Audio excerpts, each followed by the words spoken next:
ദൈവവുമായുള്ള ഉടമ്പടിയിൽ, ഒരു ഉടമ്പടി ബന്ധത്തിൽ ദൈവം നമ്മളോട് വിശ്വസ്തത കാണിക്കുന്നു. നമ്മളും എന്ത് ചെയ്യണം? ദൈവത്തോട് റെസിപ്രോക്കലായിട്ട് വിശ്വസ്തത കാണിക്കണം. അങ്ങനെ വിശ്വസ്തത കാണിച്ചതുകൊണ്ട് ദൈവം അബ്രഹാമിൻ്റെ കുലത്തെ തിരഞ്ഞെടുത്തു.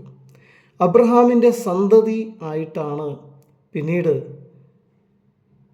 ദൈവം മനുഷ്യരൂപം എടുത്ത് ഭൂമിയിലേക്ക് വന്നപ്പോൾ അറിയപ്പെടുന്നത്.